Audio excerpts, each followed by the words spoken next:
On February 21st, 2023, you called me into court to determine competency, where you repeatedly attacked my psyche, calling me delusional over and over again, then turned to my fake attorney, Kevin Pitts, and asked if my delusions were preventing him from representing me properly. And Ms. Nichols, you did all this just 17 days after I submitted a 27-page complaint to Internal Affairs highlighting the fraud littered all over the clerk's website.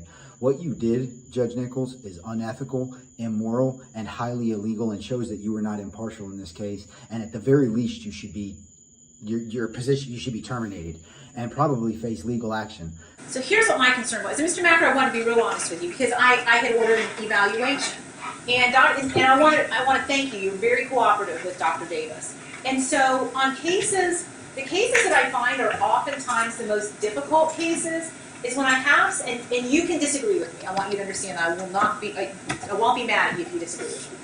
But what happens in cases where somebody has a possible delusional disorder, one, they don't think they have it. Of course. And then, and two, it can interfere with the ability of a really good lawyer trying to explain to you how to move forward with your case, how to do what's in your best interest. Yes, sir. And so what's interesting, and I thought Dr. Davis did a really nice job on this eval, is that I can have somebody who suffers from a delusional disorder, and it's compartmentalized. It's just a small area that they're very set on what they believe and think. And it doesn't affect their legal ability to understand or their legal competency. So somebody can go on with a delusional disorder as long as they're able to help their lawyer, as long as they're able to move forward with their case, as long as they're able to present appropriately in front of a jury. And so my worry about you was that when I talked to you a couple of times, that I felt that the delusional issues were getting in the way of your relationship with your lawyer. And so that's why I ordered the evaluation. So Mr. Pitts, let me ask you this. To the best of your ability, if you feel like you can't respond, I'll respect that.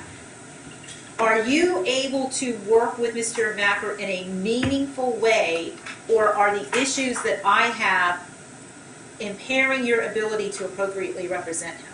I think we're able to work together, Your Honor. I think he does have some concerns that may be valid because I think he does have. I think he knew one of the deputy or one of the sergeants that was involved with the arrest. As long as you're able to work with him. Now, I will tell you that Dr. Davis picked up some of the issues that I was concerned about, but ultimately determined that he believed him to be legally competent. I think he's very bright. I think he knows his case inside and out.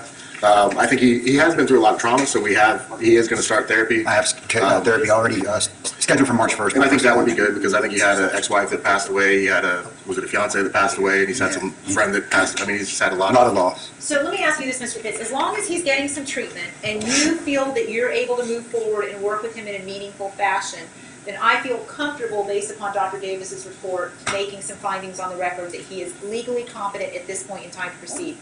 If, however, in the future you have concerns, please bring them to my attention.